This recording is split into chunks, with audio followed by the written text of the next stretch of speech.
It is my pleasure to welcome you to the ULI Advisory Services panel presentation.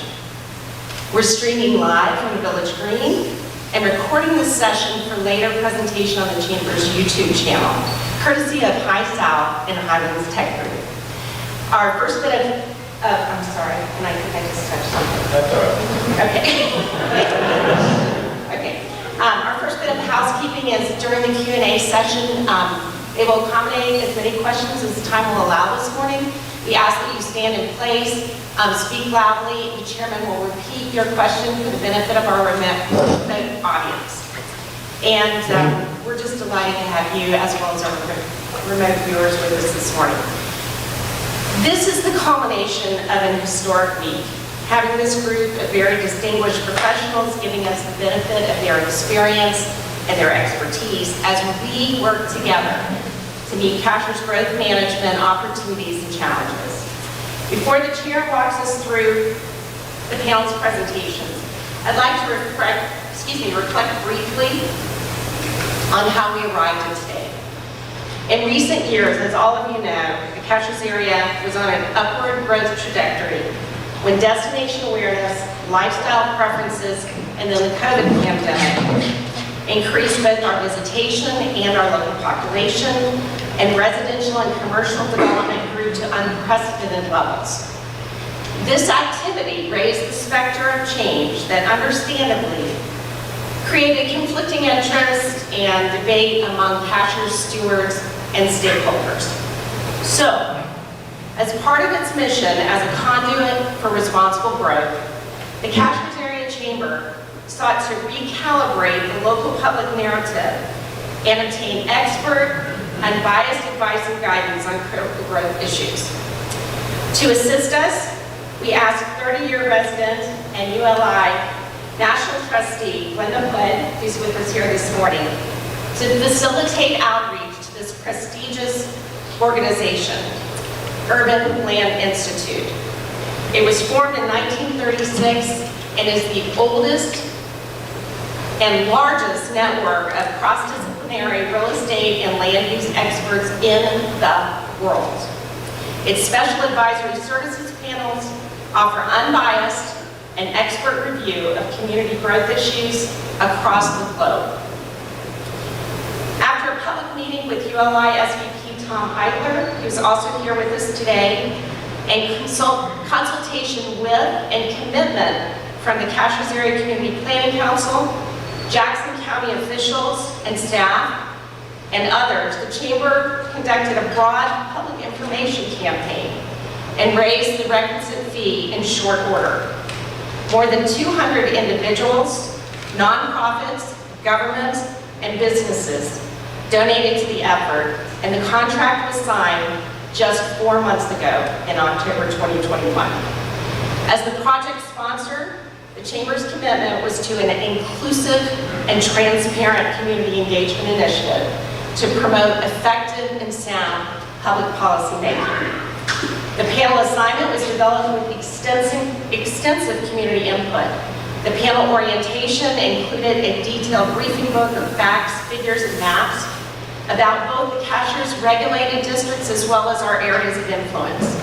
The panel conducted on-site and remote interviews with more than 130 nominees, volunteers, and recruits, selected to ensure full representation of our community demographics, including age, gender, ethnicity, residence, how long you've been here, where you live, full-time, part-time, occupation, industry, affiliations, and others.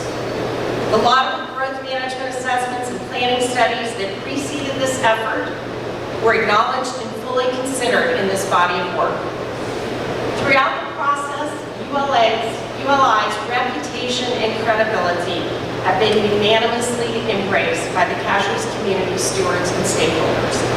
So now, as we eagerly await the panel's insights into our future, we thank you for your interest, your involvement, and your support for the betterment of our community. It's been an honor to meet and work with all of you in this very intensive process towards this very special occasion in this very special place. So it is my privilege and honor to introduce Chairman Cashiers.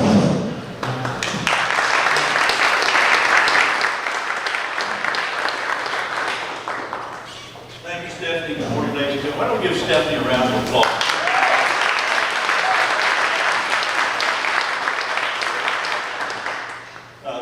So I'm not going to say a lot about ULI. Stephanie did a very nice job of talking about who we are. One thing I want to emphasize is that we're an education and research organization. We do not lobby. We're not like the home builders, etc.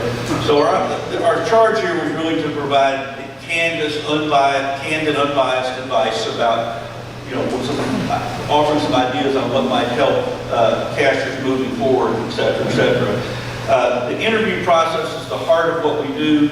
Literally, we interviewed everybody from the county administrator to the county commission chairman to a couple of other members of the commission to the fire chief to the school teachers, the high school students, sort of you name it, part-time residents, full-time residents, etc. To try to get a full picture of what some of the issues and facing you are. I also want to just say a little bit about how we prepared for this. Through the leadership of Stephanie in the chamber, we got a very detailed briefing book before we arrived. Then when we got here, we did a really thorough tour, not just of Cashiers itself, but the surrounding area. We went over to the Highlands, among other places, went up to Glenville, toured around quite a bit. Then, as Stephanie said, we interviewed about 130 people. And then we spent 2 days sort of locked in a room, sort of debating what we heard, going over what we heard, considering data, trying to frame issues, and writing the recommendations that you'll hear about this morning. This presentation that we're about to present is just the first.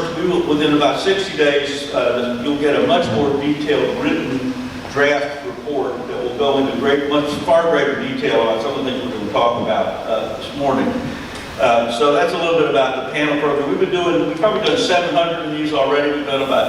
We do about 20 a year, something like that, and that's our process. I'd like to thank all our panelists. You met some of them earlier in the week.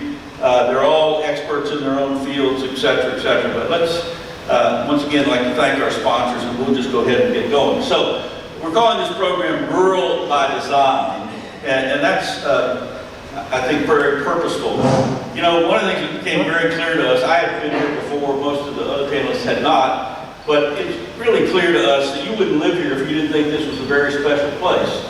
I think Cashiers is a place of great people, great history, great resources, and that really becomes very obvious as soon as you arrive here. But sadly, the truth is, in America today, there is really no place left in the world that's going to remain special by accident. And you say, well, why is that? And of course, the reason for that is because the world is changing faster than ever before. And you say, well, what's changing? And the answer to that is everything is changing. It's the economy, demographics, technology, consumer attitudes, spiraling cost of land and housing, travel and tourism is changing, energy, transportation options, the weather is changing, and that's going to affect you too in ways you may not have thought about before. Literally, in the world we live in today, there are really only 2 kinds of change. There is planned change, and there is unplanned change. And I recognize that people in, particularly in small towns and rural communities, don't like change pretty much. But, change is coming, like it or not. And really, the question is, do you want to shape and direct that change, or do you want it just to happen?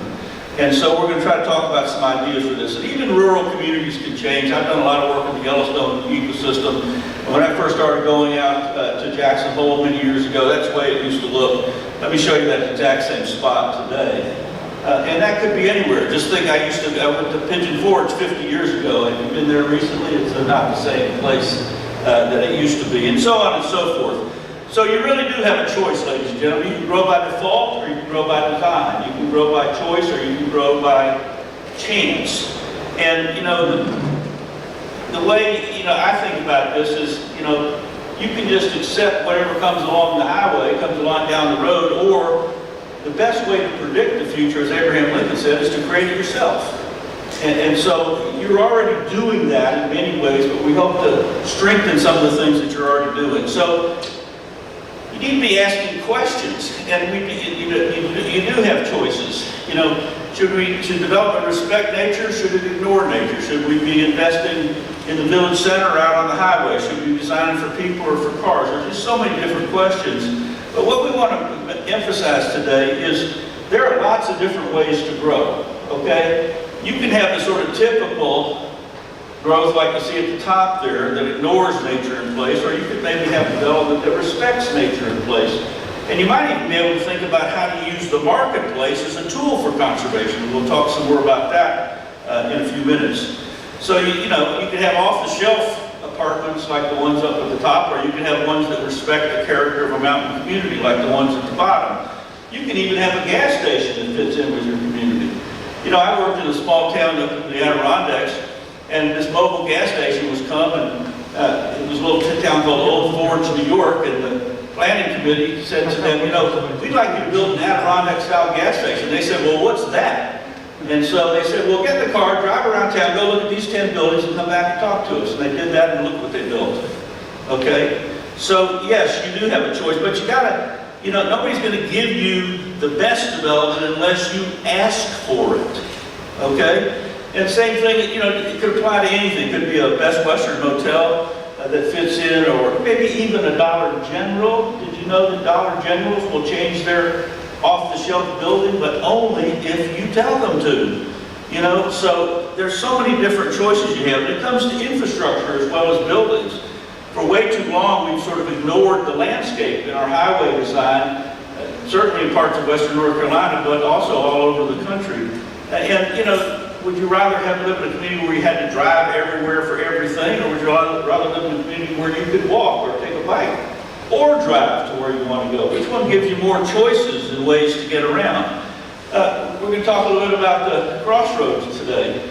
And you know, there are different ways to design a crossroad. And one on the lower right is actually safer. It's more sustainable. It moves traffic more effectively and more efficiently. It reduces backups and so on and so forth. So you'll hear our transportation expert talk about this. So, but this is the question I want to leave you with this morning, is do you want the natural character of this place to shape new development, or do you want new development to shape the character of the place?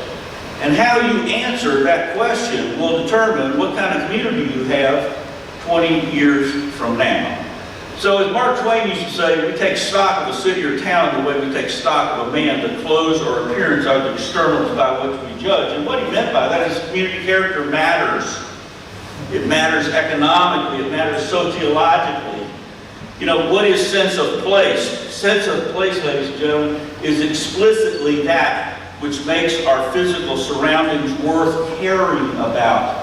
And I can tell you there are many places in the world today that simply aren't worth caring about anymore. And you know, I work in the field of sustainable development, but if you look up the word sustainable, it means enduring. A sustainable community is a place of enduring value, Another thing I want to emphasize is this notion of authenticity. Too many communities try to copy what other places are doing, but we want to suggest to you want to be yourself. And that the most, you know, probably important assets you have are the things that set you apart from other places. And the more any community in America comes to be just like every place else, the less reason there is to go there, invest there, retire there, visit there, etc., etc., etc. So what are the characteristics of great resort communities? We looked at great resort communities all over the country, and we found they had a few things in common. They respect nature and history. They have a distinctive and memorable character. They have a pedestrian-friendly village center. They have a mix of uses and housing types. We'll talk a lot about housing today. They support local shops and restaurants. You know, if you spend $1 in a local store, it will recirculate your community 3 times more than if you spend it in a national chain store. So if you had a big Walmart up here, most of that money would go back to Bentonville, Arkansas. You spend money in a local hardware store, most of the money is going to stay here in this community. You know, local great resort communities provide a variety of recreational activities, and they don't just promote tourism, ladies and gentlemen, they manage tourism. And I want to show you this picture to illustrate the fact that it is never too late to make a community better. And so the picture on the upper left is what, you know, the entrance to South Lake Tahoe used to look like. And the one on the right is what it looks like today, because people like you who had a vision for the future said, we want to change the trajectory of our community. So we've set out 5 large priorities. We're going to talk about each of these in detail.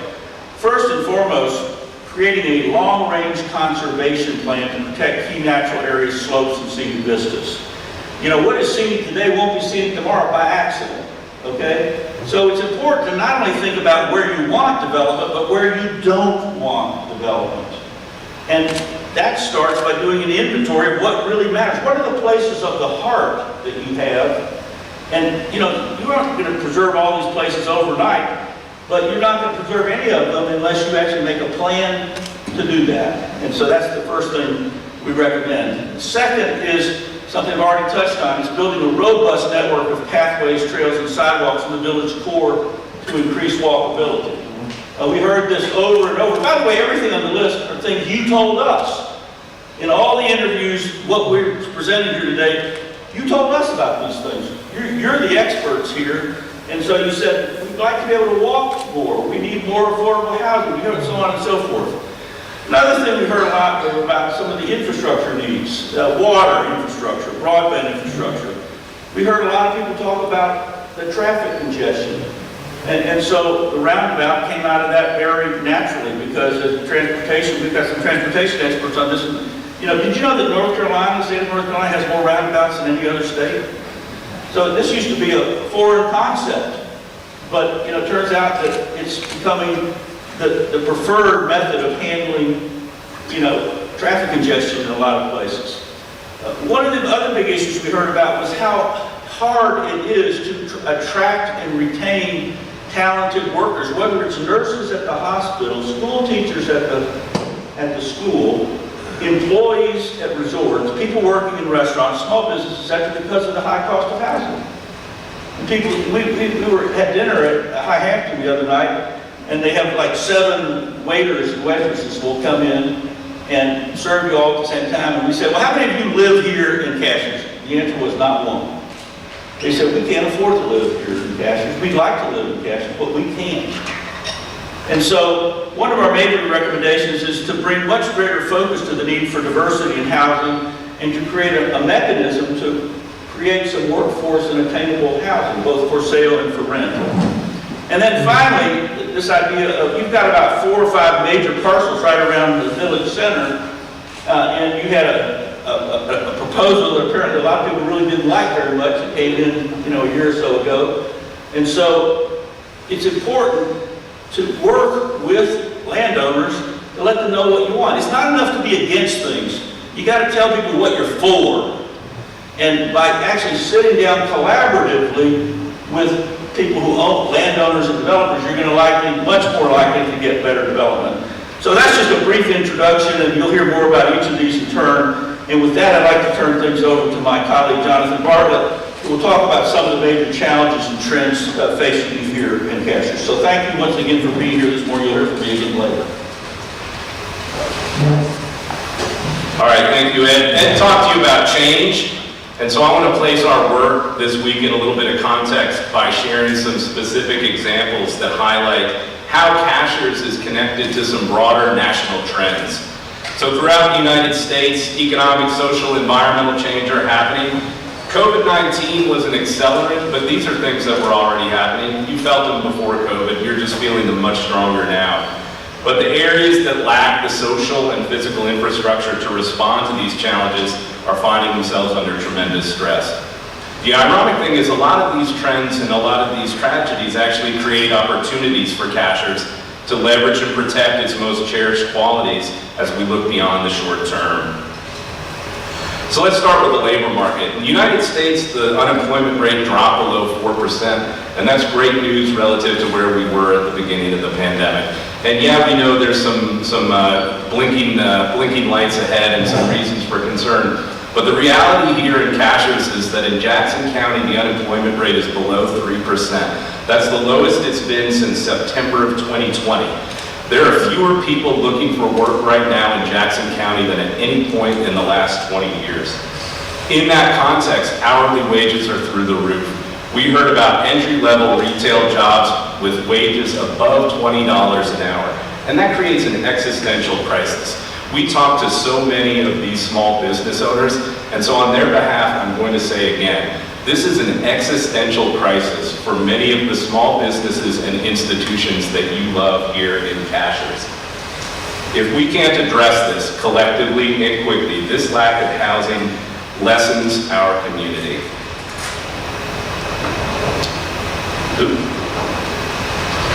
Okay, next, remote work. During the pandemic, millions of people moved from their offices into a remote setting. And there are thousands and thousands of companies that will either never go back to full-time work or will only go back to some kind of hybrid model of in the office and out of the office time. This changes the second home proposition, especially here in Cashiers. People who saw their house as a weekend place, suddenly that weekend becomes 3 days or 4 days. And suddenly that 4-day-a-week house becomes a 1 or 2 weeks a month house. And next thing you know, the house that you thought you might one day retire to is your full-time residence. And this changes what people need from Cashiers. It changes the amount of time they spend here, it changes the time of year that they come here, and it changes the type of services that they require in the town. Everything from broadband and childcare, music lessons, you name it. Demographic shifts. Now we know a lot about the boomers, and the boomers are retiring, and we've been talking about the boomers for a long time. But the millennials are perennially viewed as young and broke. But here's the reality. These guys are in their 40s now. And so the dominant narrative in housing in the United States for the next 20 years is going to be driven by millennials. And you're starting to see people in their 30s that are moving out to Cashiers full time. And that has a tremendous shift in the type of community that you create. You need to redefine Cashiers for this generation. The great news about this is that this is a generation that is extremely committed to conservation. This is a generation that up and down the income spectrum values outdoor recreation, active recreation, fishing, hiking, boating, all the kinds of things that Cashiers is actually very well positioned to provide. A brief word on climate change. Climate change is happening and affecting the second home market dramatically. We're already seeing this as a very real phenomenon in places like Florida, where sea level rise and extreme weather are causing people to second guess decisions to own second homes in these areas. This creates a great opportunity for inland areas, and we think that places like Cashiers and all of Western North Carolina stand to benefit from a move away from the coast. So here's the reality. Growth is coming to Cashiers. We understand that even if you don't approve another project in Cashiers, there's 5 years worth of growth already platted in the community. 800 to 1,000 lots that could be developed. That's 5 years of Jackson County single-family home demand. So we need to leverage this growth to protect long-term value. You need to turn competing interests into partners and collaborators. This includes an understanding of the importance of weekend visitors, engaging in the challenges faced elsewhere in the county, and a closer partnership with Highlands to tackle regional issues.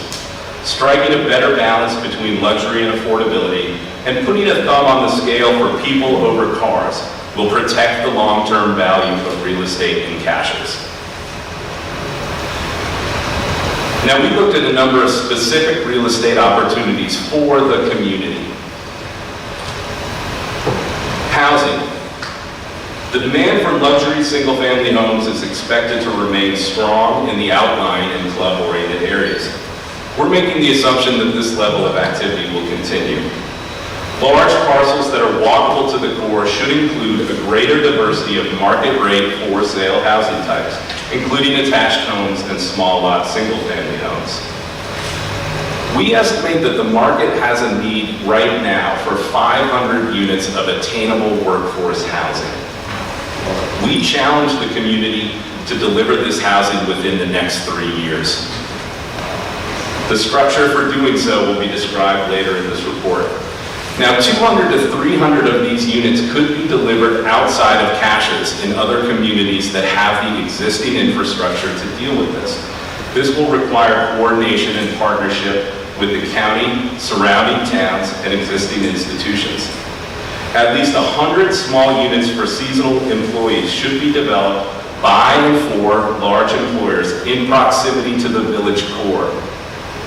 We propose 66 small single-family homes, duplexes, and townhomes to be developed in the village center area. These should be affordable, for-sale units that are restricted from the short-term rental pool. We also propose 40 rental apartments or flats that can be delivered above retail spaces or in small clusters that are walkable to town and structured financially to accommodate the local workforce. We also see demand for a modest amount of local serving retail. We're calling it about 25,000 square feet. This could include 2 or 3 restaurants, a small grocery store that complements Ingles, urgent care or doctor's office, childcare, and other shops and businesses that serve residents' daily needs. Any additional retail in the village center should be considered an amenity for seasonal visitors and guests, and perhaps an alternative site for existing businesses that are currently located in outlying cottages. Its scale should be character-driven based on walkability to and within the core. And finally, hospitality. The popularity of short-term rentals, STRs, like Airbnb and VRBO, is a response to the lack of lodging options and a growing interest in more private or authentic escapes. In Cashiers, these guests typically come for short visits and are less familiar with the area. This puts more cars in the crossroads and people looking for things to do. SDRs are also clearly creating challenges and contributing to the workforce housing shortage. The notion of regulating SDRs is a developing and controversial solution that we recommend you should monitor very, very closely. In the meantime, 1 to 2 additional small hotels in the core could help to relieve this pressure, provided the developments are connected and walkable. We would suggest demand for perhaps 120 rooms in total. That could be 2 60-room hotels, a 70 and a 50, and so on. So I'm now going to pass the baton to Lisa, and she's going to talk to you about a framework for the consideration of new development in Cashiers. Thank you.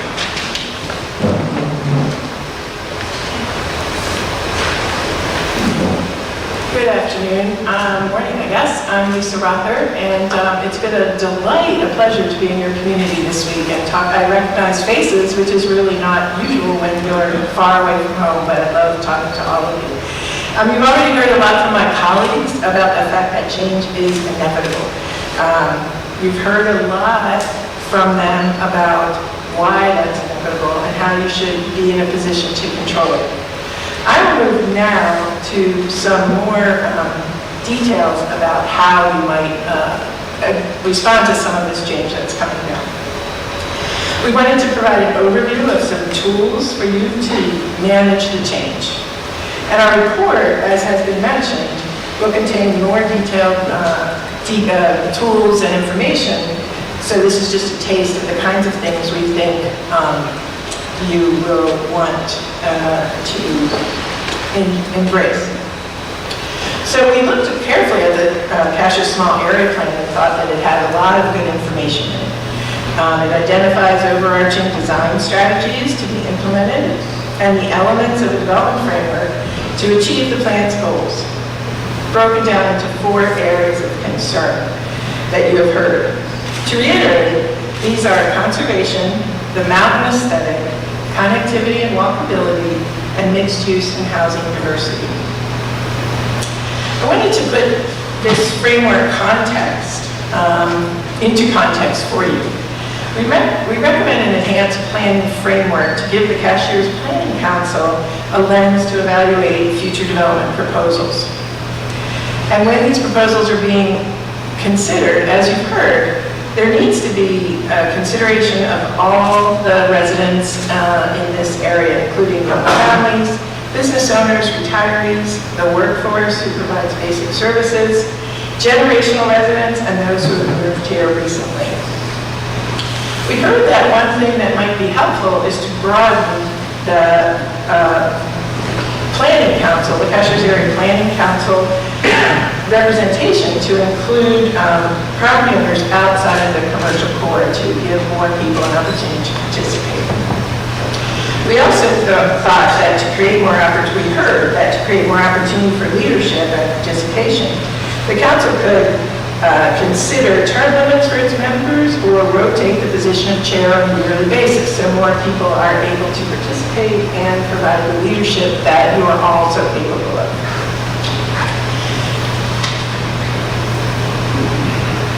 You've heard some about conservation development, and the real basis of this is that it prioritizes protection of natural resources and open space in an intentional way, in a way that is first, at the beginning of the development process, not as an afterthought. The idea in this process is to identify key environmental features on each site and design development around those features to conserve and enhance them. These slides show you two different possibilities for development. They both have a similar development number of homes, but the first shows what is done without really considering the conservation method and the natural resources of a property. The second shows you how a development can result in a better process where people really want to live and can enjoy it when at first, the natural resources are defined and enhanced. So, to continue talking about conservation development, we think this is the most appropriate is on flat or gently sloped land. That's where the panel recommends that development should take place. We've heard that from many people. It's somewhat obvious. And the Cashiers zoning ordinance could be amended to include better protection for steeper slopes that would ensure this development takes place in the right area. The other thing that we heard and we want to be sure everyone is understanding is that you need to identify the many environmental features, including such features as where the streams are, the wetlands, the slopes, as I mentioned, where the forest is, and the ridge lines, to protect some of the viewshed that you have now. You have some beautiful, beautiful views here that need to be protected. And a best practice that we're recommending, and you do some of this work now, but it could be enhanced, is to preserve the continuous areas of forest and ensure appropriate stormwater management implementation to protect your streams and lakes and to the river eventually. The third area is the mountain aesthetic. Cashiers' natural setting and historic development pattern, architectural traditions make this such a distinctive place. I sat outside yesterday in the meditation area behind this building to do some of my work, and I felt like I was approaching paradise. It was sunny, and there were birds chirping, and it was quiet. I live in the city, and this was just delightful, and I know that's part of the reason all of you come here. So, building materials, colors, scale, lot size, all of these should be carefully considered to create the visual impact that enhances the visual aesthetic of the community. A recommendation of the panel, and one that we heard from some people, is that to ensure appropriate design, Cashiers should develop visual design standards, more formalized design standards, to continue to ensure that new designs fit with the current aesthetic. Public buildings, we have known, we have seen, can set the tone for different places. They can set a precedent for private development. The Village Green is a good example of the mountain aesthetic, using stone, wood, twigs, etc., to create the rustic feeling, and we think all public buildings can be viewed through the lens of the mountain aesthetic and designed to complement the community. Also to complement the mountain aesthetic in architecture and buildings, gateways and art throughout the community should reference the community's values and styles. An example of a potential gateway treatment specific to Cashiers is shown here. You'll hear more about that later. We know you have currently some signs, and they're lovely, but if you're driving by, you may not realize that you've entered Cashiers. Ralph will explain in more detail how something similar to what we see here would provide a more aesthetic, aesthetic understanding of what Cashiers is about. And using the stone would really enhance these. He will also discuss the placement of these and how they might be seen as people are coming and going from the community. We recommend additional murals on buildings to enhance the understanding and appreciation of this unique place. We saw a few that were very nice, and we think that can be expanded. There's two here from York, Pennsylvania, and Farmer City, Illinois, and they're very historical. They tell the story of the place that someone is coming to, and we think it might be not an intrusive way to bring some art and history to your buildings, but a way that will communicate the aesthetic and the history of your place. And I mentioned that the gateway signs should be designed in size to let visitors know they're entering a special place and encourage them to slow down. There's a couple of examples here from other places which are similar to Cashiers and used different design types of standards to create their signage. The next piece of the framework is connectivity and walkability. Cashiers provides a very healthy, stress-free environment, mostly stress-free. I know everyone still has some stress. Given the importance of hiking and outdoor activities in the area, a local trail system is really important to augment the healthy, active lifestyle and to nurture a strong community culture that you have here. We recommend a mechanism should be designed to tie together Cashiers policies, programs, and existing recommendations for improving the walking and bicycling network. To continue talking a bit about connectivity and walkability, we have some specific recommendations. First, we recommend that sidewalks should be built along US 64 and Route 107. When properties are developing, when they come in for redevelopment or new development, they should incorporate the connectivity elements in their own projects. And in addition, a fund should be established to provide sidewalks where no redevelopment is happening, but they are important connecting points. In addition to sidewalks, landscaping, including rhododendron hedges. These rhododendrons, I wish I was here in like 3 weeks. I can't wait to have you all be able to experience them bursting out. Anyway, we could put rhododendron hedges and street trees. It would separate the sidewalk from the road, and it's possible if there are pedestrians there. Yes, and there should be connectivity to the existing trails such as the Ramble. The last thing I'll talk about is a mix of uses and housing diversity. We've talked to many people who are priced out of Cashiers market and who are having trouble attracting employees. The employees are priced out, the employers are having trouble bringing the people in. The manager of the Ingalls told us that his ideal labor force for his store is 220 employees, and he has been generally operating with about 130 because that is the most people he can get to work in his store. So there really needs to be something done to allow these businesses to be able to get more employees. Addition of missing middle housing, which is not affordable housing per se, but it's for full-time employees who work in Cashiers, who earn a salary, the salaries we heard about earlier that are pretty robust at this point. That should be provided to enhance the community, to give options. It's really a matter of giving people options to be able to buy a home here.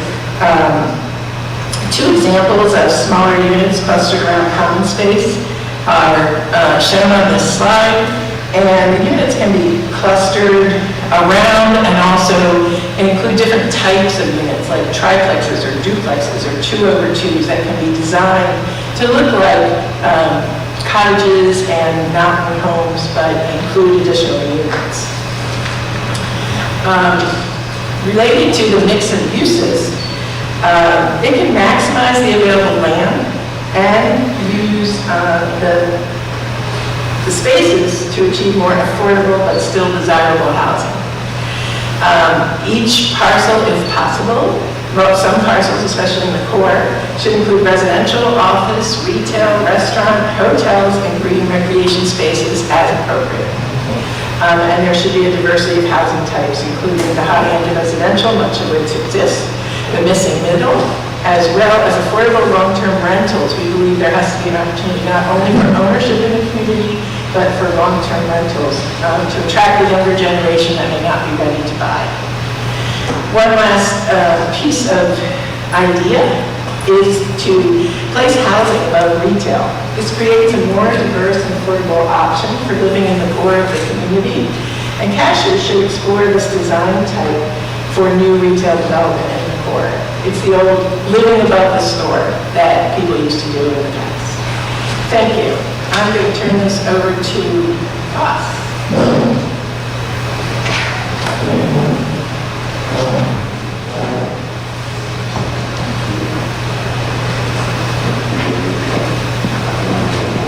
Well, thank you, Lisa, and good morning, everyone.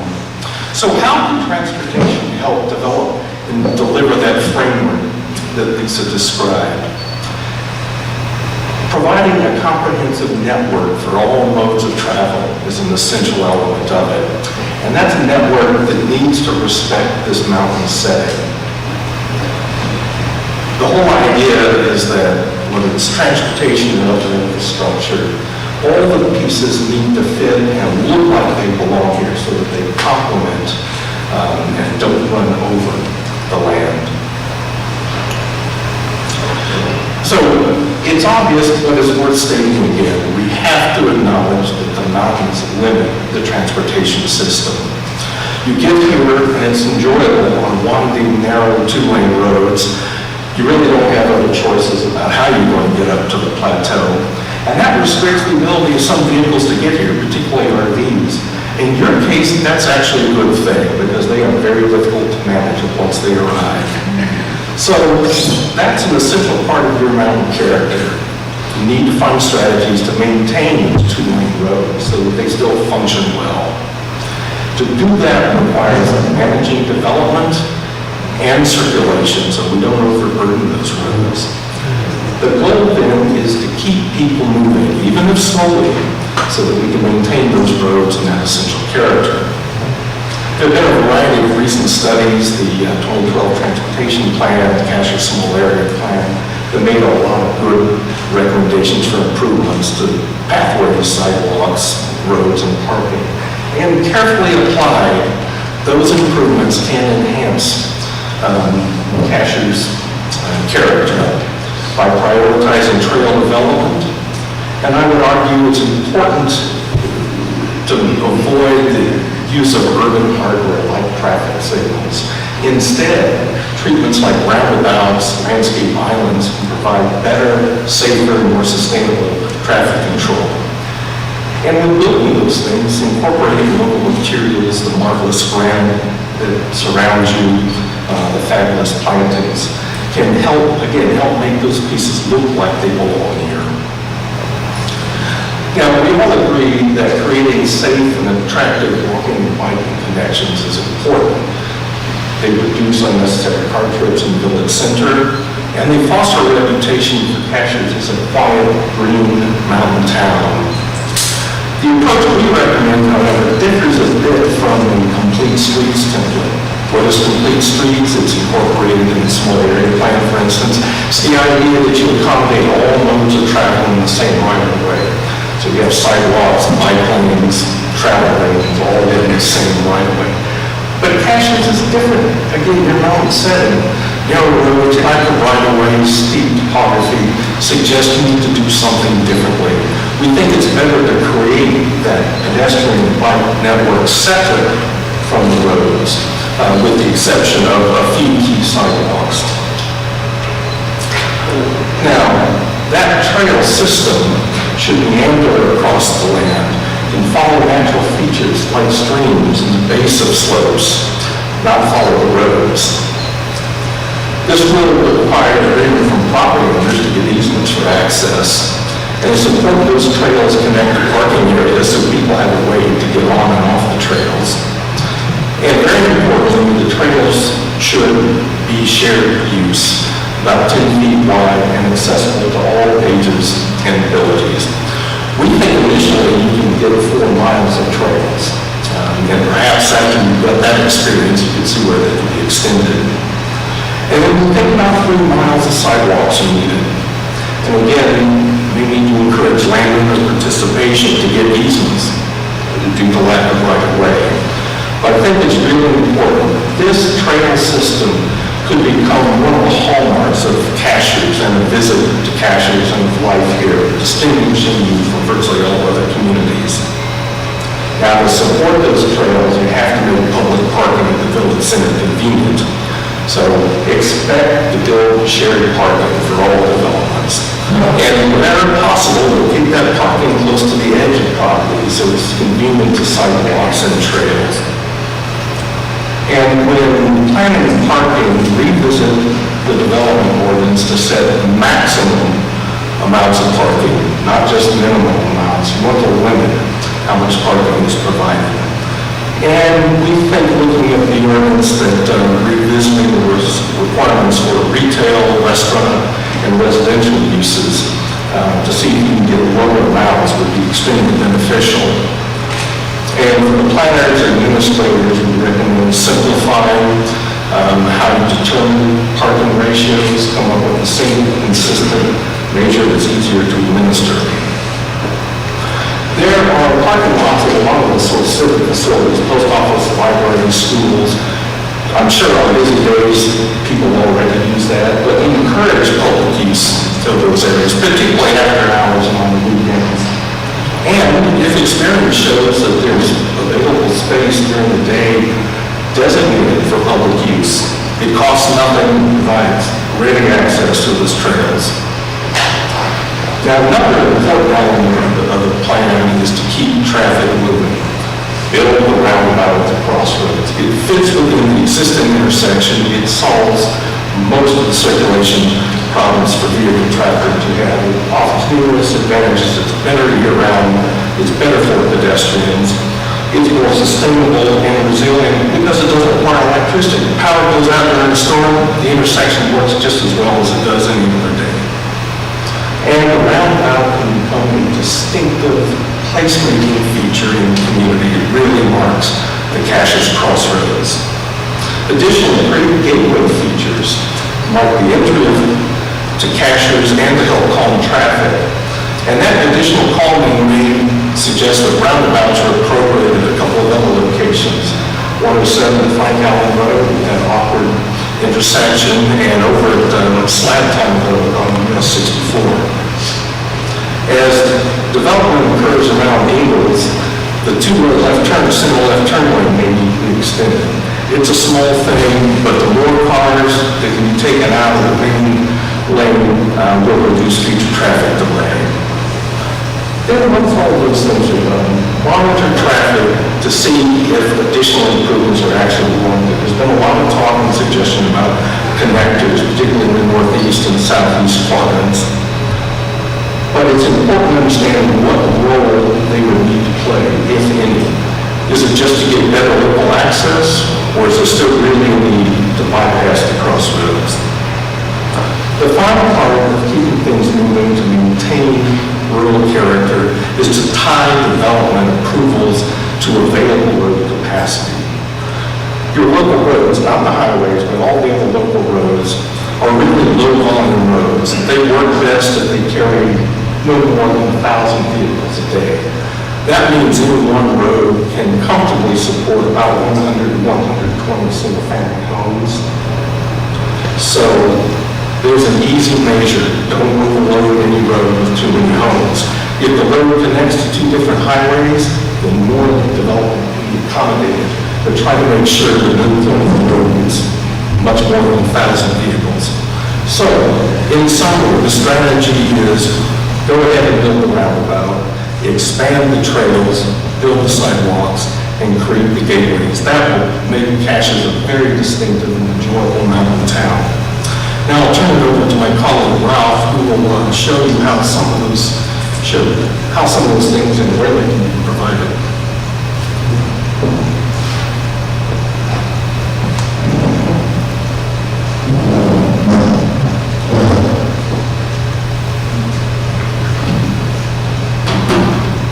Good morning, thank you. It's hard to breathe with that noise on all day. And I don't know about stress this week. I'm kind of losing my voice, but it's been a pleasure meeting everyone. You are a unique group in a unique place. So, do I do this correctly? Nope. There we go. So, we reviewed the small area plan, and what we are proposing is consistent with that plan. We look at the walkability and actually the connectivity of Cashiers. And so the outer ring is basically a 1 mile radius, the furthest one out. So from the center of the roundabout, you can get to angles that's less than a mile, just about over there. And so when we're talking about connectivity, it's basically linking the dots. What are the assets? And so we wanted to make sure that when we looked at the plan, that we started to do that. So the large area in the center, that's not how large the roundabout is going to be. Okay, it's just, okay, it's in the center of that. So all our businesses are intact. But what we wanted to do is we looked at the circulation of the sidewalk and basically tried to link those important elements that we found. Ross had mentioned about the possibility of other traffic calming devices, and so we have one, basically both of them as far as on those are the little purple circles you have there. And then the gateway markers that was mentioned in Lisa's presentation are designated by the yellow lines that you can see. Then you have two other little dots, and that's the sidewalks, and then you have another plan, which is basically our trail system. So one of the things we noticed when we drove in was the sign coming into town, into the village, I should say. And it's a nicely done graphic, but you miss it, especially at the speeds that the Uber driver was going to get us to the evening meeting on Sunday while we were late.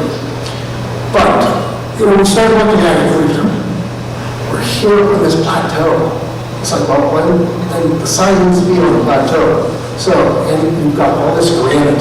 So it's like, coming with the marker, with Cashiers, basically sandblasted in, whether it's painted with the red line that you can see from a distance, or the traditional, we have the elevation of the 3484. But you have that on the main one, right in the center. And you can leave that there. So the idea is to have this not just on one side, but a gateway, just like the gated communities. We're not putting fences up, but have them on both sides. So as you're approaching it, you realize that this is a place of special. It's on both sides. So the graphic down in the lower level shows that as far as it can be enhanced with the natural landscaping that you already have, but basically creates that gateway. And then the other advantage as far as the marketing people in town is you have your own back of the sign.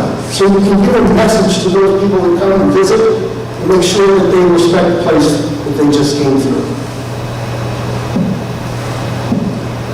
Now, you probably don't realize, but when we're here, as a landscape architect, I look at all the green space, I look at the people, and we met some beautiful people this week. And you may not notice that there's a river that runs through your center, okay? Part of it is the fact that it's hidden and it's not cherished, so we looked at this, and we looked at this area as far as where that goes and how it travels through the complex. So we looked at sites that were discussed earlier as far as 2, 3, and 4, so we're going to be looking at 1 and 5. So housing types, as far as looking at this one, this is a small for sale rental type projects on a small site, 18 per acre, 1,000 square foot. Another one, 16 units on this one, 70 units per acre. Again, you can see the clustering around the open space and the character of what this could look like. Here, if we have a meadow site in the village, here's another option that could be shown. This is the Site 1, which is the North Carolina Department of Transportation. And so this is a conceptual plan that shows what could happen if those two parcels, properties came together. So you could have these units around for sale, for rent, as well as respect the woodlands and the high slopes, steep slopes, as far as that are on 64, the water and the water course that's on the north side, on Town Road, and then also provide retail on the first floor and residential flats above, as well as modify the rainbow pathway systems that links the community. So this is what we're looking at as far as what it was talked about as far as conservation zone on the steep slopes. It preserves that existing roadway character that you have.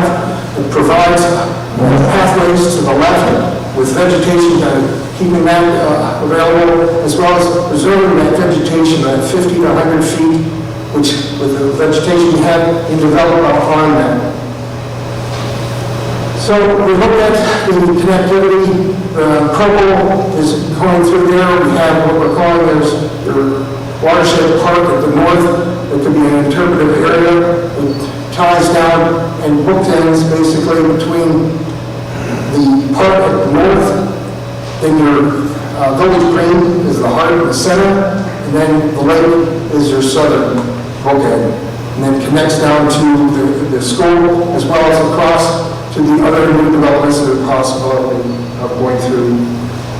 And so this is kind of what we're looking at. It's like we have a large wetland area through that area. You have a boardwalk that's elevated. You have the ability to have educational components on there to talk about the natural history, the watershed, the vegetation, the wildlife, for people to enjoy as far as wellness walks through there. And then we also have the enhancement of that little creek, because at the north end, you can maybe jump over it, but creek, again, with the rocks and natural features, you can have the beauty of the water. And this is what a 10-foot wide boardwalk system is. This one I'm familiar with, my son in the top left and my granddaughter. Basically, we designed this it's a $12 million park in Rochester, city of Rochester Hills, and it gives you the ability to see what can happen when you're going through a number of wetlands and sensitive areas as well as uplands. And right now, I'd like to turn this over to Rich. Thank you very much.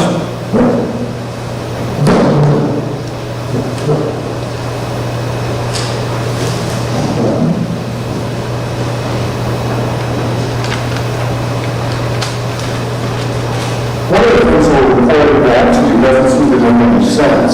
Rick, you can take your mask off. Oh, I'm sorry, thanks. I'm so used to it. One of the things we're reporting back to you doesn't seem to make any sense, and that is, in order to keep your community feeling small and remarkable, you've got to undertake a lot of several large infrastructure projects. That's because there's tremendous development pressure coming from hundreds of new homes being built in the area. It's because of the thousands of people living in Charlotte and Atlanta who want to escape up to your cool breezes and your mountain living and your very non-Charlotte, non-Atlanta way of life up here. And it's because Cashiers has severe limitations to its road and trail network, water, stormwater, sewer capacity, and housing supply. If you don't prioritize building infrastructure, people are going to keep coming here to live and visit anyway. And the result for Cashiers will be, if not catastrophic, at least very damaging to the mountain aesthetic y'all have tried so hard to maintain. Think Gatlinburg or Pigeon Forge.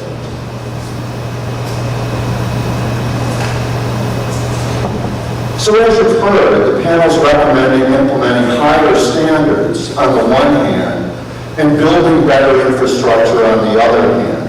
And by better infrastructure, we're talking about 5 categories: land and water conservation, trails and pathways, regular gray infrastructure, roundabout, sidewalks, broadband, water, stormwater, and sewer, workforce housing, and other projects and programs that protect the character of the community.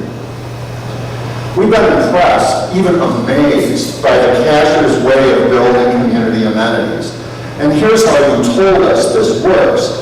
First, something good in the community needs to be built. Second, a small group gets together and forms a nonprofit organization. Third, the group raises money, sometimes even 7 figures worth. Next, the amenity is designed and built, like the building we're in right now, to a very high standard.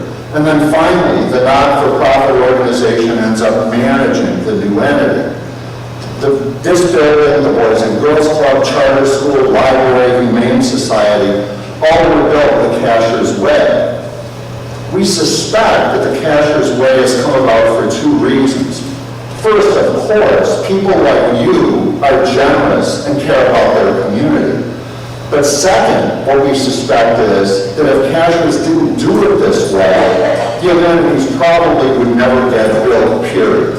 And the Cashiers would suffer.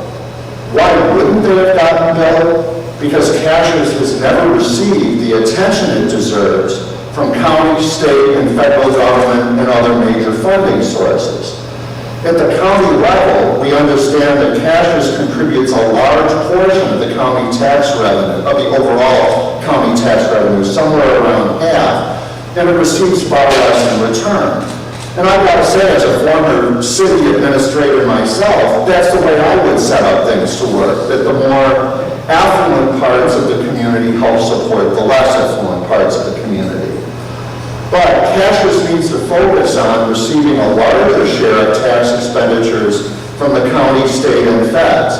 And that's tough to do because Cashiers has a small voter base. Its elected officials often live far away from here. And Cashiers' economic success, mainly from second homeowners and tourists, may lead government officials and others to think you don't need much help. The Cashiers' way has its advantages, but it also has its limitations. It works very well, my experience is, for $1 or $2 million projects that are sexy, that really can capture people's imaginations. But it doesn't work so well for $10 or $20 or $30 million projects that are kind of dull and straightforward, like public infrastructure. So, you get the picture, it's really great. I mean, it's amazing that so many of you get together and raise money for $1 million or $2 million project. But you got to think about doing things a different way when it comes to these public infrastructure projects. One of the things we're recommending is the formation of something, God, I don't know who named this, but called a synthetic tax increment finance district.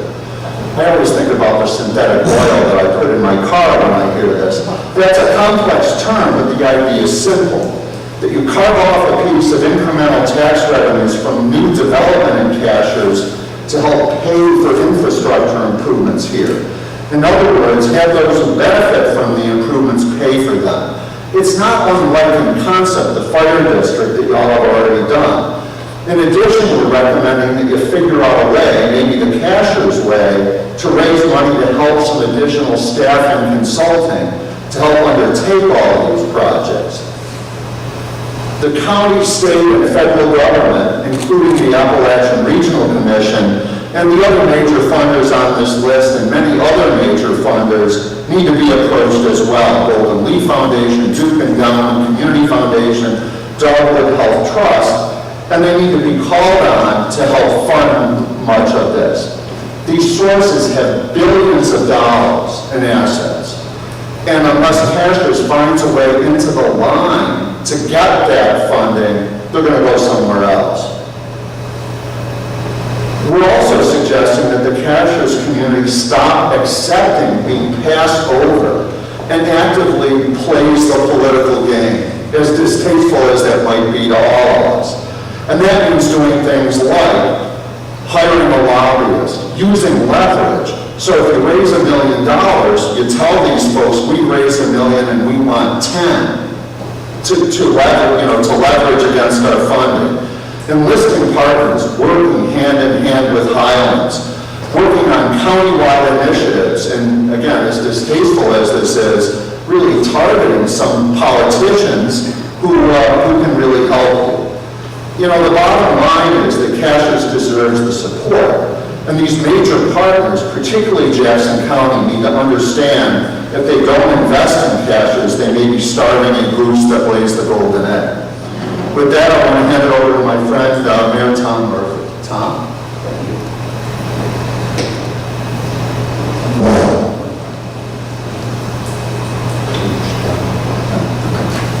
Good morning. I was driving, and we were driving in Sunday afternoon, a dreary day from Asheville, and as we were approaching Cashiers, there were two people out on the road picking up trash. And I figured Stephanie just set it up to make it look good. It was Maggie and Bob, and I understand they do that regularly. That was a great story, that you're committed at that level to your community. So thank you, Maggie.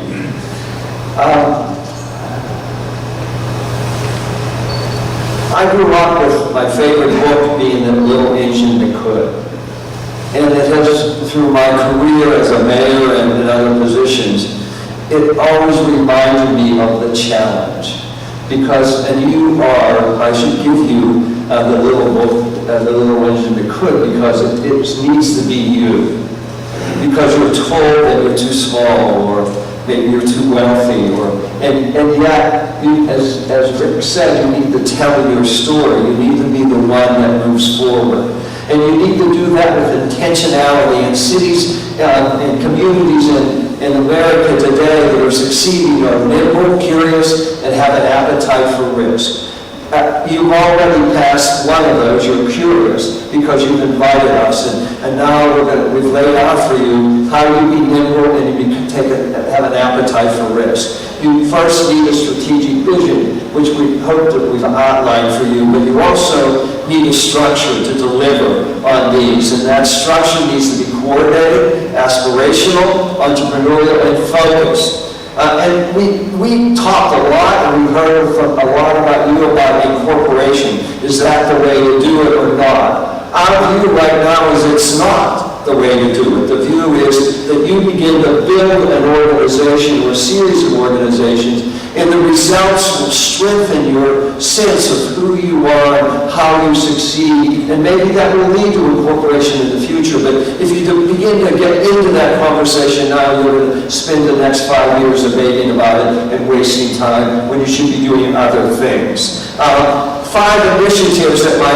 colleagues have outlined. One is conservation, and we need to underline that, is that your community starts with that. And so Ralph mentioned two big pieces of property, the lake and Lot 5, which we call Headwaters Park, which are two big pieces of property now that are really a measure of your commitment to conservation.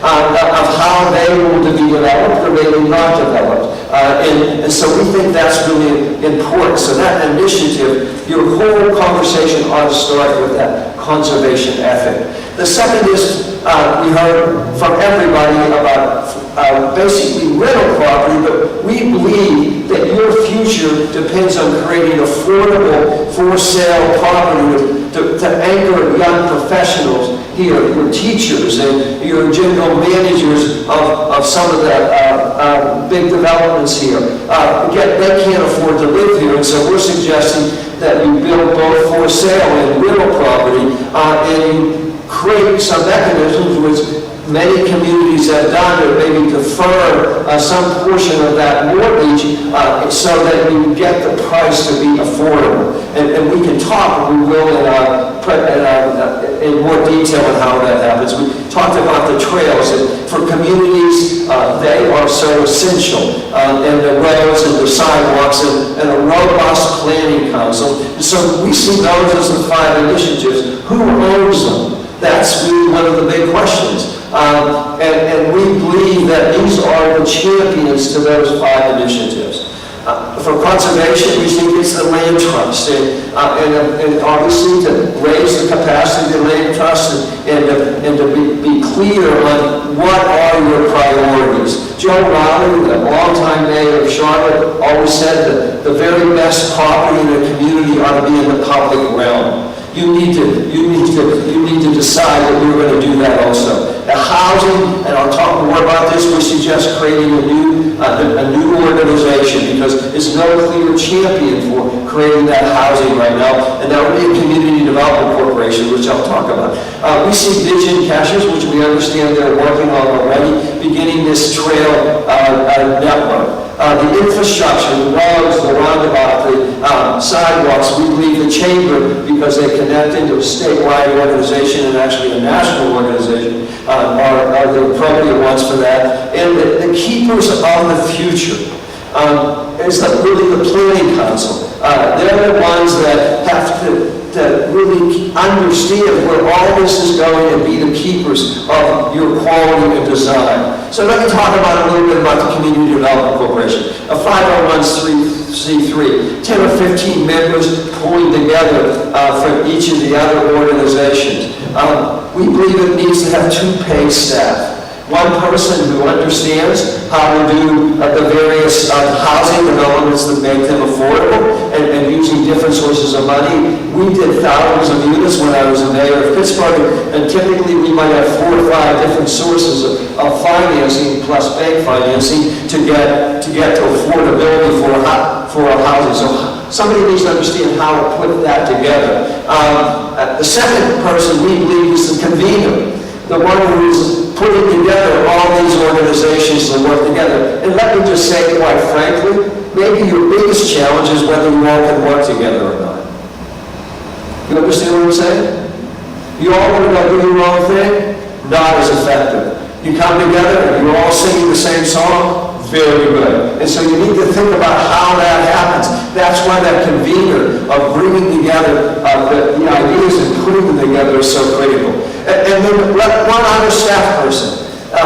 You need to tell your story. As Rick mentioned, there is literally billions of dollars right now available for infrastructure, for trails.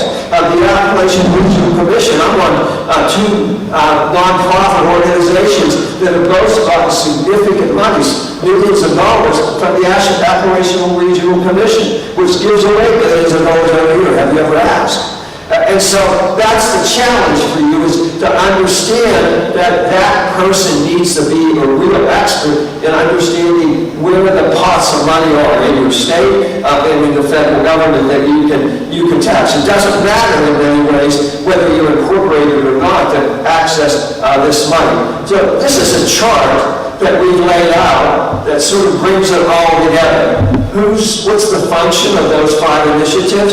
Who's the champion? What are the roles they are in a very specific way? For example, in the land trust that they acquire 30 acres or get easements on 30 acres per year, or that we build the units as Jonathan talked about. And so and then the uses. What are you going to do? And then the sources of the revenue. We made some general suggestions for you where that money comes from. So they're the challenges you're facing. But let me just say, though, we're going to give you a weekend off. But when you wake up Monday morning, here's your task. You need to create the CDC. You got to do that. We believe the chamber ought to be the convener for that, but it brings all the groups together. You need to fight with each other, twist on, walk out of that room with a clear sense that we're going to work together. The second thing you need to do on a Monday morning is you need to go talk to the state about moving the transportation yard. That's like a no-brainer. Right in the middle of your city, you have trucks parked and whatever else is there. Get rid of it. It opens up all that property behind it for opportunity. And Stephanie, we want you to move your office. But you begin that conversation now because that creates the value for all the rest of the property behind there. The other is convene the groups. Bring all of you together and really begin to think about what a strategy looks like. And finally, recognize that there's billions of dollars available. Really, in some ways, unprecedented since the construction of the interstate highway system. And you need to educate yourselves on where that money is and how you go about doing it. Sing your song. You have a great story to tell. Don't be shy about it.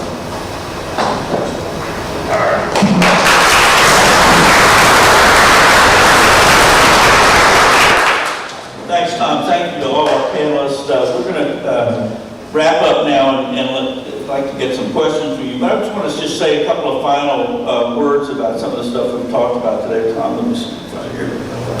I grew up in a small town outside of Birmingham, Alabama, many years ago, and been in this business for a very long time. I've learned a lot in the last 45 years of working in small towns all over the country. And I just want to talk about one thing, and that's skepticism. I go home to Alabama and people will tell me I'm against planning. And I say, okay, well then you tell me the name of any successful organization, institution, corporation, or community that doesn't plan for the future. Failing to plan simply means planning to fail.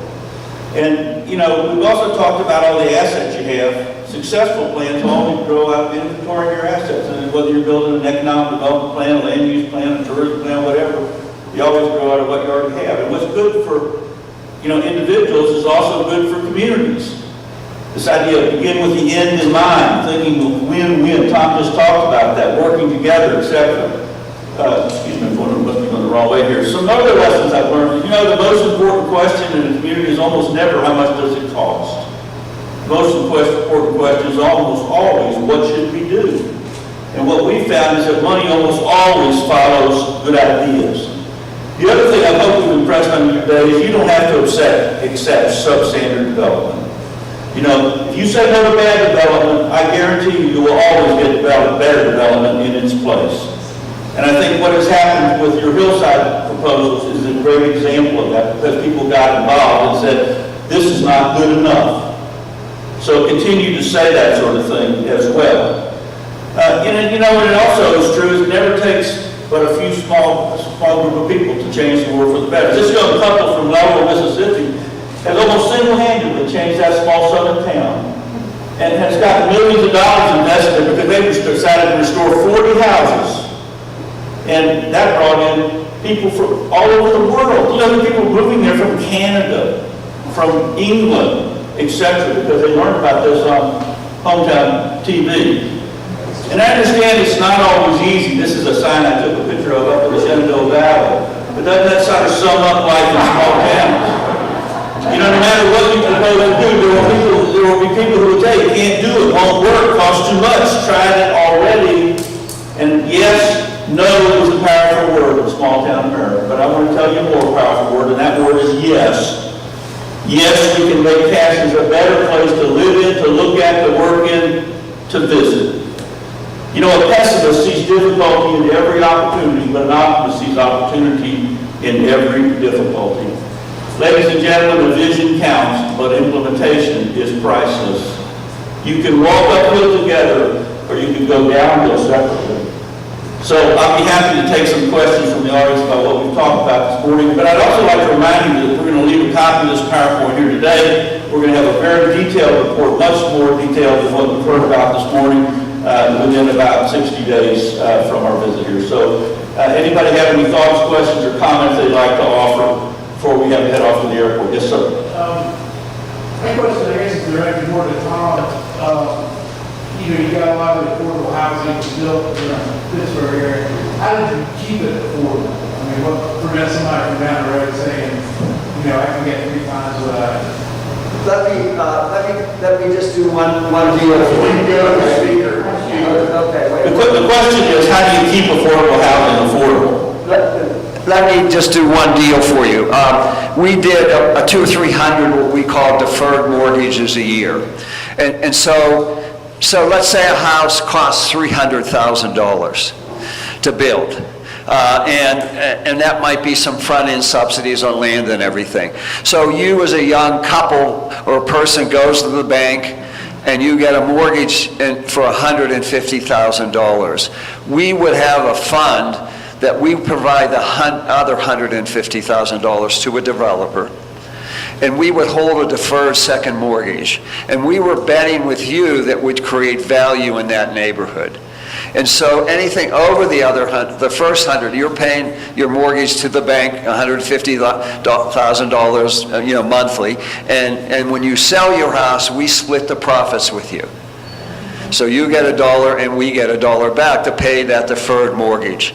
And whether we get it all back or not remains to be seen. But then we use that to write down the cost of the house further, if you understand what I mean. And then when somebody buys it, and so it keeps the price of the house relatively stable. The other thing we do is if we get grants, in some cases, if we get grants and we write down the price of the house, then we will put an easement on the property that the value can only go so much up.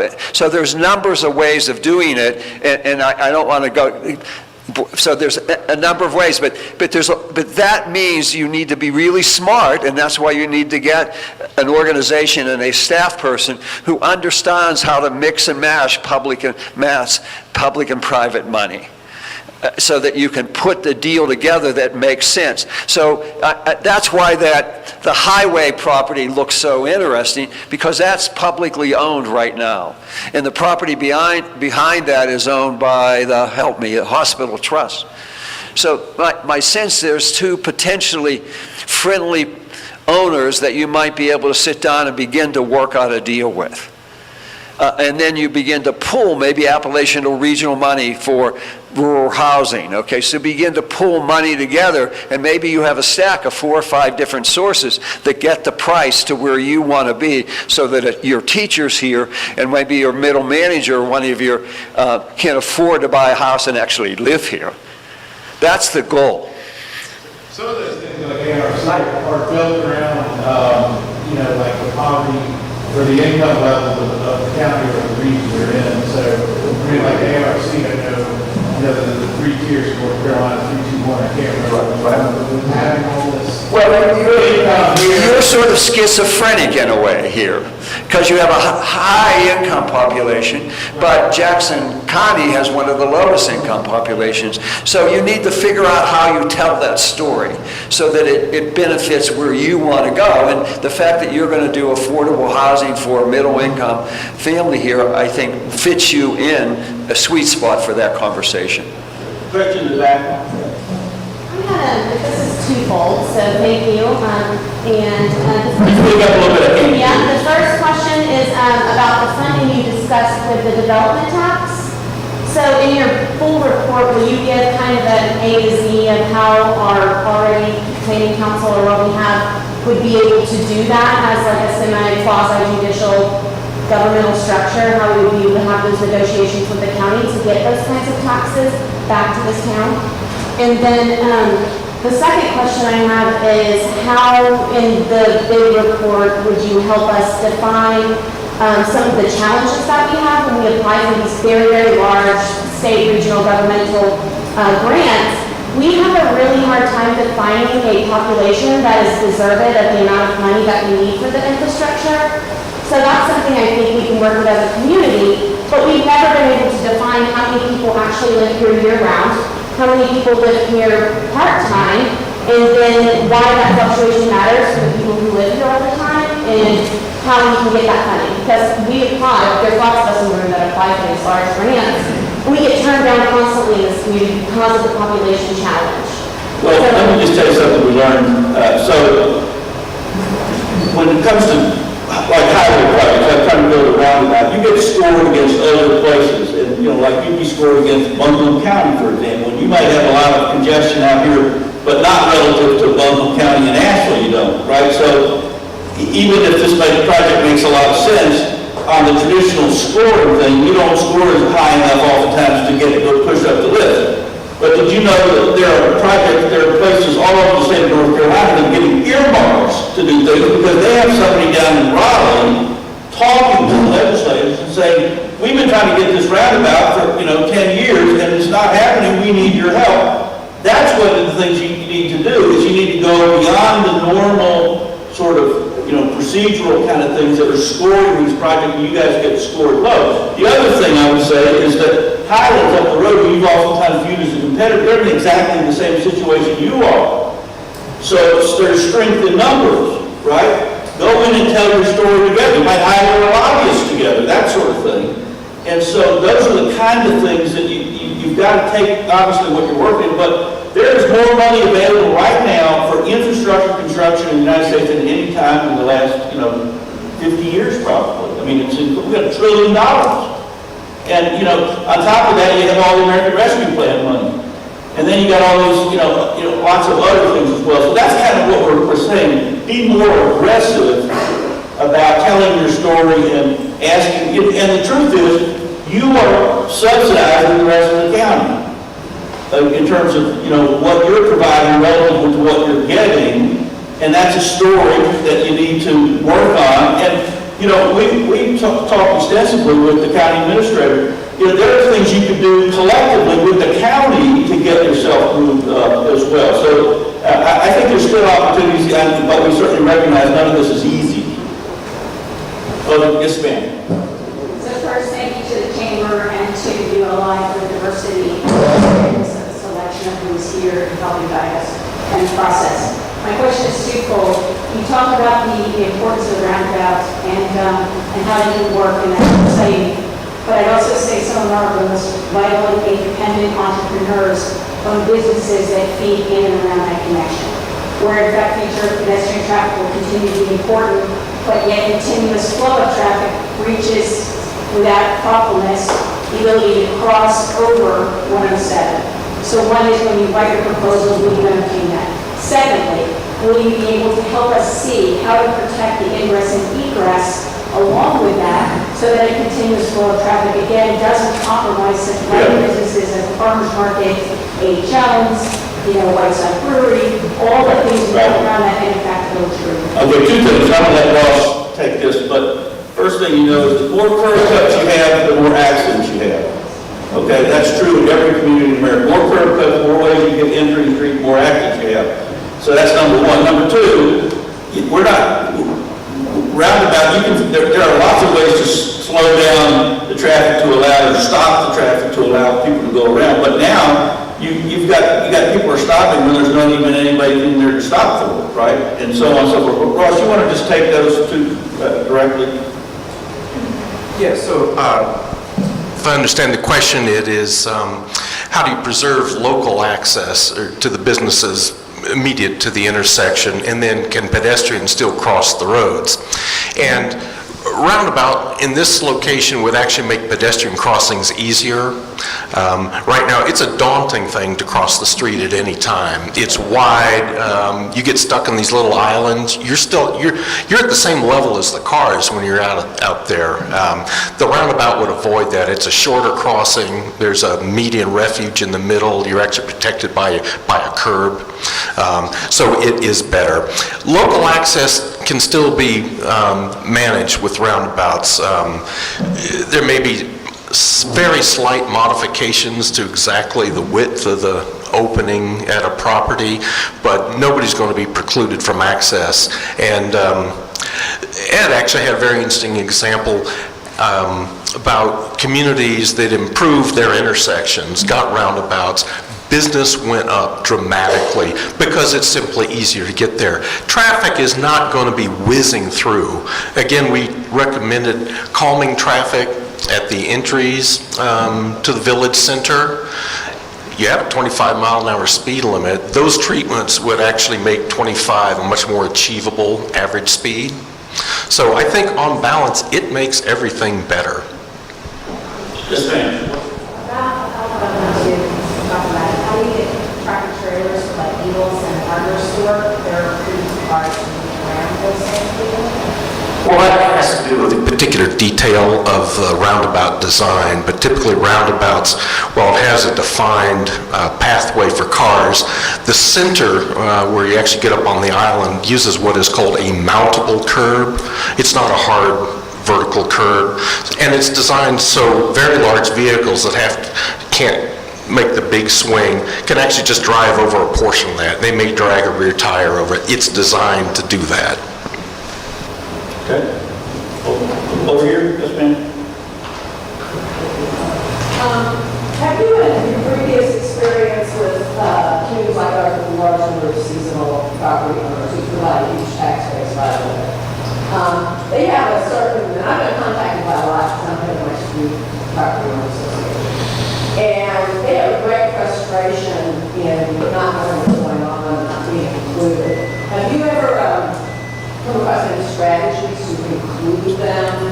There are communication strategies that actually being able to have working groups with these people. Well, one of the things we recommended was that the membership of the planning committee be broadened to include people who live outside, who are property owners outside of the core. So that would get at some of these seasonal, include seasonal residents, it would include people who own businesses outside of the core thing. So that's one way to do that. Yeah, we work with many communities that have seasonal residents. I mean, Park City, Utah, Jackson, Wyoming, I mean, Sun Valley, Idaho, you name it, Lake Placid, New York, and go on and on. And, you know, the other thing is, one of the things that the Community Development Council could do is to set up a forum for dialogue about the future that is ongoing after this. I mean, part of it is you have all these great groups here in town, but oftentimes they're all doing their own thing.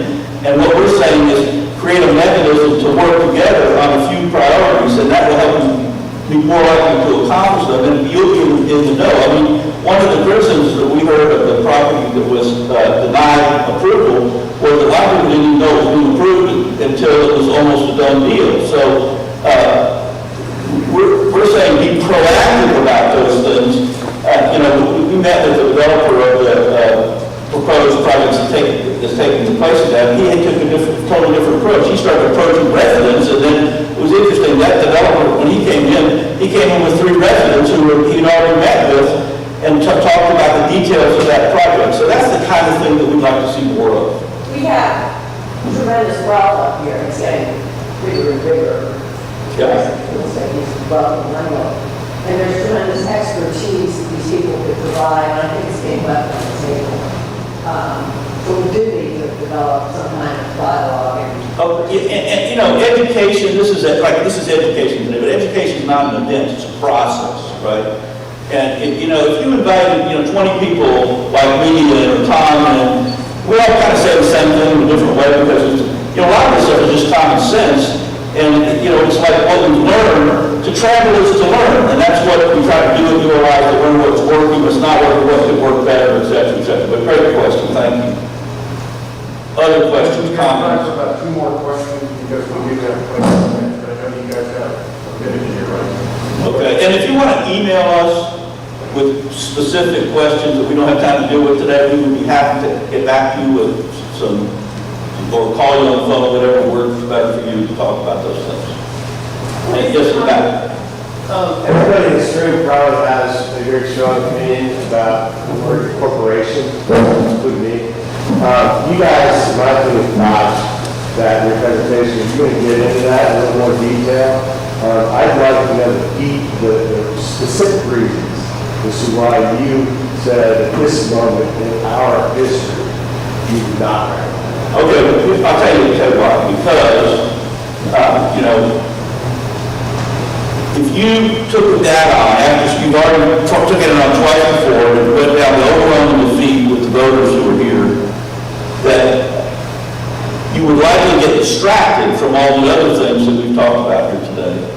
And, just one little story about that. I was brought in by Frederick County, Virginia, many years ago, to help them with the vision process. The county seat of Frederick is Winchester, Virginia. And they came up with a great list of things to do. And the first thing they decided to tack on the list was city-county consolidation of services. And oh my God, after 2 years of the biggest political fight in the history of Shenandoah Valley, they did not accomplish city-county consolidation of services, and nothing else on the list got done. So that was our point. We're not against incorporation. In fact, incorporation could give you lots of strengths. You can spend your own tax money here. You could have a mayor, council, whatever, you wanted to do. But right now, there are all these critical needs. We just think it's more important to focus on some of the critical needs, get those things done, and maybe it could evolve into that. But that's was our thinking about this. Not that we're opposed to incorporation, but just that it would distract you from so many other things that really need to get done right away. We've got time for maybe 1 or 2 more. Yes, ma'am. You offered that you could make sure you're clear in the follow-up how we do continue this dialogue, so we're not rifle shotting you a bunch of stuff, but we're getting the feedback and support that you need. Stephanie, you want to talk about that? Yes, I assume we can use the same link. Yeah, I think the link that's at on the chamber site is the way to go. That gets directly to the chamber, it gets to the ULI, so we can answer questions that way. And that link is still up. Yes, the link to ULI doesn't go to the chamber, but it's available on our website, cashiers.chamber.com. And I just want to say that, many people who came in that we interviewed with, they brought in like position papers, and, we got a lot of those. So if you're happy to send us one of those too, if you want to. We've already got a bunch. So one more question. Can you recommend a convener? Can we recommend a, Are you a source, a reference for possible candidates? well, I would suggest somebody from like Western North Carolina, but, for example, 10 at the top, maybe you guys have used conveners down in Greenville and Spartanburg and so forth. I mean, there are a lot of people out there. I could probably put you in touch. By the way, I just want to mention, I'm currently working with Leverage North Carolina, me personally, which is a partnership of the State Department of Commerce, the North Carolina Main Street Program, and the North Carolina League of Municipalities. And I give a Zoom talk about every other month about some subject like this. And my next talk is March the 30th. Anybody in North Carolina is open to it. It will be on the keys to sustainable tourism. How do you maximize the benefits of tourism while minimizing the burdens? But we can probably make you some names of conveners. Yep. All right, well, thank you so much for having us all. We've had a great thing. I'm going to turn back over to our Chamber of Commerce board here. Thank you. Thank you, Ed. I'll be brief, and I just want to thank some people, and then I'll let Michael officially close our meeting this morning. My name is Glenn Ubertino. I'm a small business owner here in Cashiers. I know most of you, but for those of you that don't, I also serve on the Cashiers Planning Council, and I'm the current president of Cashiers Chamber of Commerce. So Ed, I want to thank you. Ed's been great to work with. Thank you for putting such a great panel together. Tom, thank you for your leadership this week. You were a great chair. So thank you, panel. I think you all did some wonderful presentations, so let's give them a hand.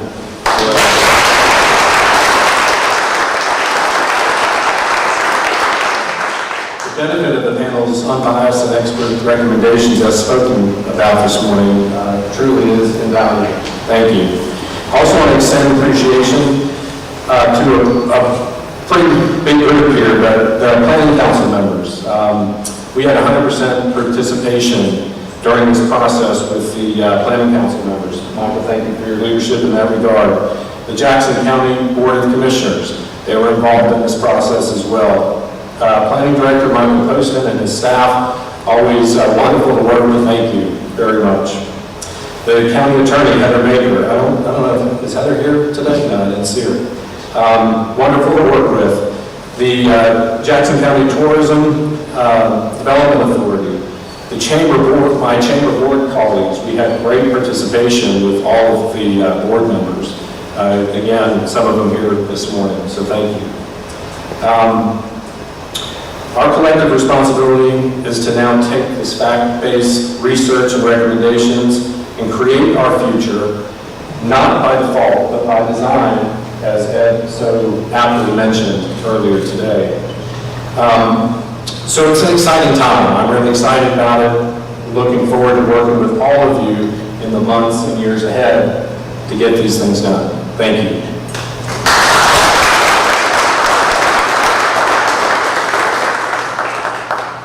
Thank you, everyone. Thank you for your time, members of the ULI Advisory Services panel. With that, I pray everyone travels safely home, and this ends the special meeting. Thank you.